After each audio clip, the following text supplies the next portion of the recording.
Welcome to the Man Cave Podcast with Dan Casper.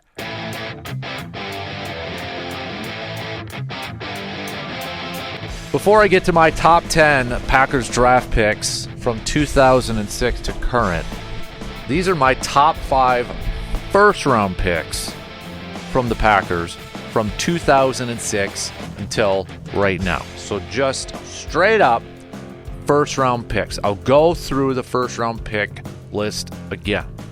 A.J. Hawk, Justin Harrell, B.J. Raji, Clay Matthews, Brian Bulaga, Derek Sherrod, Nick Perry, Dayton Jones, HaHa Clinton-Dix, Demarius Randall, Kenny Clark.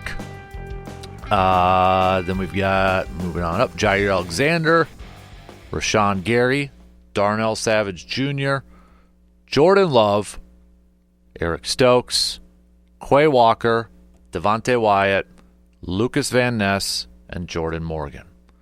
Those are all first-round picks from 2006 on. 2008, they did not have one. They traded back. Yes, they had Jordy Nelson as their first pick, but he was a second-round pick. 2017, we know what they did. They traded back, or they traded their first-round pick back into the second round, got Kevin King. We don't need to rehash that. So, these are my top 5. Number 5, I'm going to go from 5 to 1. Number 5, given those first-round picks, I am going to put Jordan Love at number 5. I do feel like he can trend, and if we revisit this question maybe in like 5 years, maybe he's at number 1. But I think his arrow, I think it's safe to say his arrow is trending up, that he is probably going to move up on this list, or at least we hope, we're really hoping that he will continue to move up on this list. But at number 5 right now, I mean, we only got 2 years into starting of Jordan Love. I've got him at number 5. But I feel like that is, if I was a futures man, if I was betting on futures, I'm going to put Jordan Love as a future bet and him moving up on this list. Number 4, I'm going Brian Bulaga, Iowa, offensive lineman. Originally was a 2010 first-round draft pick. And really wasn't going to be a starter right away until Mark Tauscher got hurt. Then they insert him over to right tackle, and the rest is history. One of the consistent, and this is a guy who went through some injuries with his knee, right? Had a couple injuries, but when he was out there, I mean, the dude was pretty dominant. He was pretty darn solid over there. You didn't really have to worry too much when number 75 was lined up at the right tackle spot. So, Brian Bulaga, number 4. Number 3, he has been a topic of conversation all offseason, but I am going to go with Jair Alexander. And this was Brian Bulaga's first-round pick. And I still remember that draft where people were upset when Green Bay traded from their spot with the Saints. The Saints traded up, and the Saints gave them an extra first-round pick to trade up. And then Green Bay moves up just a couple of spots. I believe the trade was with Seattle, and they drafted Jair Alexander. And Jair, his career so far, 2-time second-team All-Pro, a couple times on the Pro Bowl and such. Last couple of years has kind of overshadowed, I think, a lot of good stuff that Jair Alexander has done with his Green Bay tenure. If he was probably still going to be on this team, or probably would still be healthy and such, honestly, his arrow would probably be trending upward, and he would probably be, end up a little bit higher on this list. But assuming he is done with his Green Bay career, I do have him at number 3. Number 2, I'm going to go Kenny Clark. And this is, I know, Kenny Clark didn't have a great year last year. Okay? This is a big year for Kenny Clark to kind of rebound. Last year, he got another nice contract, but you look at the longevity from him and kind of the consistency that he has brought to this defensive line. Okay? He's still pretty darn young, too. I mean, he has been in the league. Think about this. He was drafted in 2016. He's still only 29 years old. Still only 29 years old. Okay? I'm a little bit more optimistic for Kenny Clark this year. Okay? But he does have to have a better year this year. There's no question about it. The number 1, I did put Clay Matthews. First round pick. Packers trade back into the first round. I remember watching that. That was when the draft was still on Saturday. And Packers were switching over to a 3-4 defense, so they got their nose tackle a little bit earlier. They got B.J. Raji. And then they trade back into the first round. They trade with, I believe it was New England, and get a guy, Clay Matthews. And people are like, he didn't play a lot at USC. Oh, his dad played in the league and such. And then the next year, his second year, I thought he should have been Defensive Player of the Year. Ended up finishing second to Troy Polamalu. But, I mean, you're talking about 2-time All-Pro. 6 times he's went to the Pro Bowl. Finished his full career with 91.5 sacks. Not all with Green Bay because he finished his final year with the Rams. But, you know, when he was at his peak and when he was in his prime, he was one of the best pass rushers in the entire National Football League. So I think the fact, too, that you add in a little bit that Packers decided to trade back into the first round to get him, I think that's why I kind of give him a little bit more of a nod, too, with that number 1 spot. So, without further ado, are any of these guys, though, on my list for top 10? For the top 10 picks from 2006 on. This is rounds 1 through 7. Rounds 1 through 7. Okay? There are a couple. Not every one of these guys that I just mentioned, my top 5, are in my top 10, though. I'm going to start with an honorable mention. I'll say he's an honorable mention right now because, again, he's kind of, I think, trending in that direction. But nobody mentioned this one yet. But I think Zach Tom is going to be in this conversation maybe in the next couple of years. Considering he was, a 5th-round pick, 4th-round pick? And he has played guard incredibly well. There's thoughts that he could even be a better center, but he's at right tackle and he's going to make a lot of moolah. But I think Zach Tom he's going to crack this list. And I'm surprised, there's been some people who've chimed in with their list. They got guys that have been in the league for just a couple of years, and Zach Tom's entering his 4th year. Kind of forget about him. And I think offensive linemen you kind of forget about a little bit, especially when it's a guard or maybe an interior or a right tackle. But if you don't hear their name more times than not, they're probably doing their job. So I think Zach Tom, we got to throw him on there. And at 10, honestly, if I want to put him in as a part of a 10 because I've got 2 people at 10, I got it tied. I couldn't decide between these 2. Josh Sitton and Elgton Jenkins. I've got those 2 guys. You could throw Zach Tom in that equation and just put, make it an offensive lineman thing there. But you look at Josh Sitton in the career that he had. He was drafted. Josh Sitton was drafted. What was it? 2000. Where did it just go here? Well, anyways, Josh Sitton during his Packers tenure. I mean, you're talking about one of the best guards in football. Yeah, 2008. Drafted in 2008. One of the best guards in football when he was in Green Bay. A 4th-round pick. And he was originally a tackle. And then there was even some games, too, where he had to fill in as an emergency left tackle. I remember going to, I think it was the final game of the regular season, maybe the 2015 season, and they were so banged up at left tackle, Josh Sitton ended up playing that game. And really did a pretty dang good job at it. And just consistent and so good. So good in the interior. And then Elgton Jenkins is kind of doing the same thing in that same spot, right? Left guard or, Josh even started off as, right guard and such. And then TJ Lang came in and that. But I've got it tied with Jenkins and Sitton right now because I think those 2 are just on similar career paths. And you're talking about, I think Josh Sitton's still kind of underrated during his time. I know he was an All-Pro a couple times in that, but Elgton Jenkins kind of the same way. So those guys are at number 10 for me. Number 9, maybe a little controversial for some people, but I am going to put him on here because when he was at his peak, I mean, he was a number 1 wide receiver for a few years in Green Bay. And that's Greg Jennings. And a lot of this, I think you factor this into where they were drafted. And Greg Jennings in 2006, when he was drafted by the Packers as a 2nd-round pick out of Western Michigan. Okay. Probably didn't know a whole lot about him. But during his peak, during his prime, You're talking about 3 straight 1,000-yard seasons, and then the season before and the season after, he was in the 900. So his second season, second year in the league, 2007, he played 13 games. He had 920 receiving yards. Then he follows it up, 1,292, over 1,100, 1,265, and then in 2011, 13 games, still 949 receiving yards. Part of a very good group that had some depth at wide receiver, and that was kind of the beginning of Ted Thompson really building up that depth at the wide receiver position. And Jennings, for those times, was the number 1 wide receiver.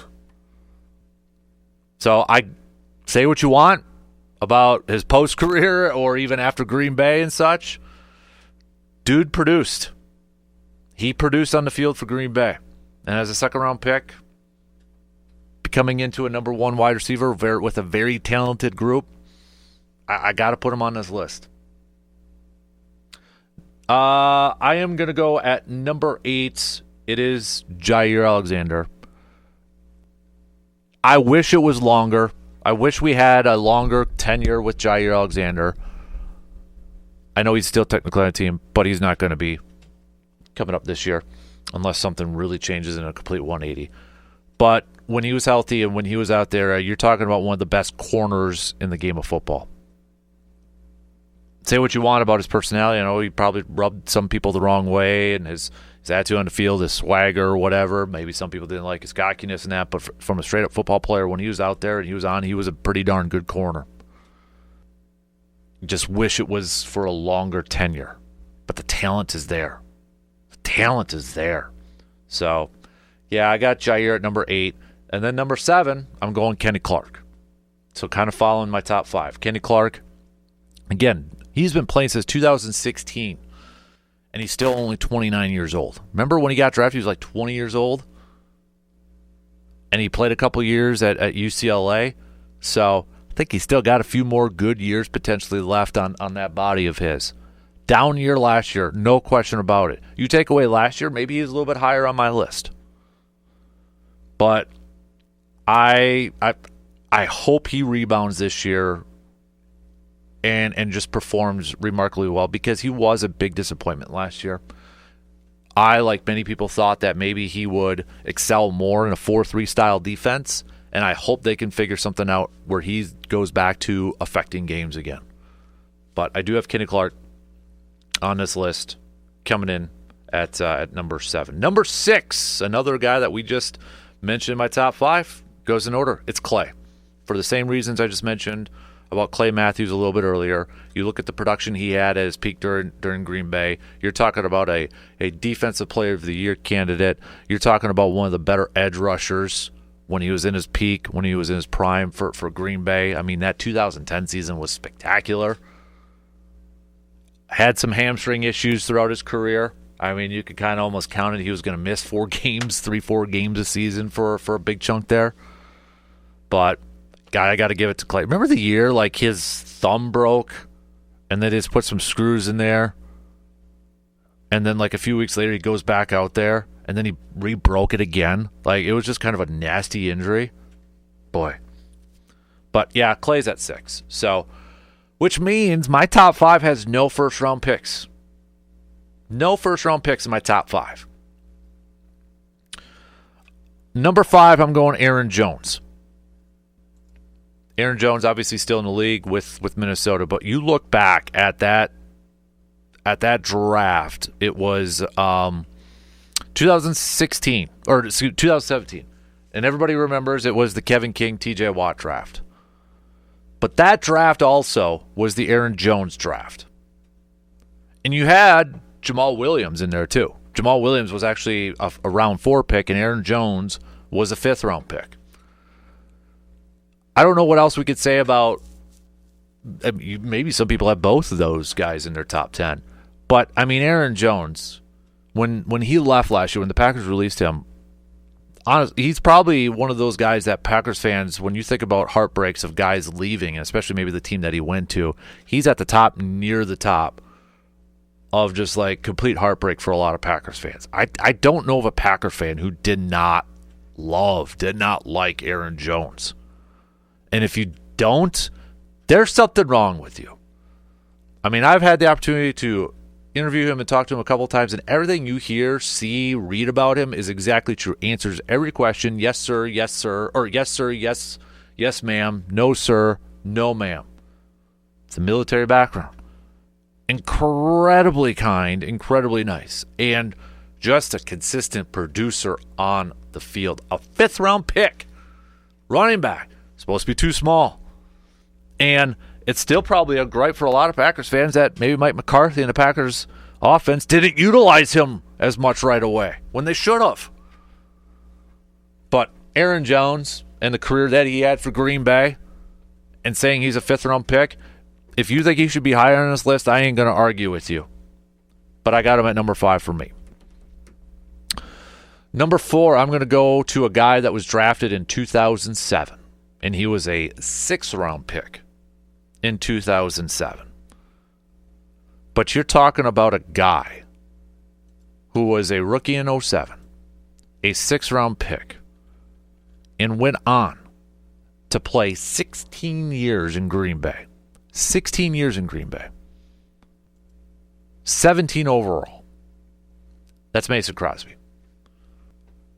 To find that consistency from a kicker, and yes, he had his ups and downs, and a lot of teams probably would have cut him after his down year in, what was it, that 2012, 2013 season, whatever that, let me see if I can find it here.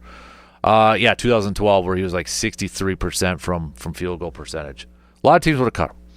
A lot of teams would have cut him in that family night. Do you remember? I still remember watching that family night where he couldn't make anything. They would have moved on, and they were patient with him, and he rewarded them. He's made some big-time kicks in his career. But to find that length and that longevity and that consistency for the most part from your kicker, Mason Crosby absolutely was a home run of a pick as a 6th-round pick. Absolutely. And played in every single game during his Packers career. Every single game from 2007 to 2022. Kicked in every game. Might not have been kicking a field goal or an extra point or whatever, but he was in there doing some kick. He was involved in every single game. Mason Crosby coming in at number 4 for me. Number 3. I'm going to go to the 2008 draft for this one. And even though Green Bay did not have a 1st-round pick, he was their first pick in 2008, and I'm going to go Jordy Nelson. Again, part of that group, that deep wide receiver group, you look at the first couple years, and production. I mean, he was just kind of waiting his turn, right? Playing every single game, wasn't necessarily a starter, just waiting his turn. 2011 explodes, over 1,200 receiving yards. And then 2012, he's only able to play in 12 games, 745 yards, but then over 1,300 yards, over 1,500 yards. Tears his ACL in 2015. Comes back in 2016, gives you over 1,200 yards. To me, that is such a big what if in 2015. If Jordy Nelson is healthy and plays that season, what do his numbers look like? I honestly feel like if Jordy Nelson plays in 2015, and I know the math is like, if you just add 1,000 or does it equal? I really feel like if Jordy Nelson plays 2015, he finishes his career with over 10,000 receiving yards. I honestly feel that way. Him and the connection that Rodgers had was pretty remarkable. Was pretty darn fantastic. And you look at the numbers overall, and you're probably like, okay, well, it's not. You look at the first 3 years, 366 yards, 320, 582. What's so special about that? It's Jordy Nelson. Anybody who's watched Jordy Nelson play knows how special a player he was. And you look at Jordy Nelson, you're like, that's a number 1 receiver. That was a number 1 receiver. Probably doesn't look the part. Really, I mean, he wasn't the fastest dude. He wasn't the biggest wide receiver, but we want to talk about route running and such and the connection he had with a quarterback. And I'll even go back to 2013, too. And this, to me, is probably one of the more impressive things about him. So 2013, he had the second most receiving yards of his career that year, 1,314. What else happened in 2013, though? Eddie Lacy was a rookie running back and won Offensive Rookie of the Year. But Aaron Rodgers missed a big chunk of that season.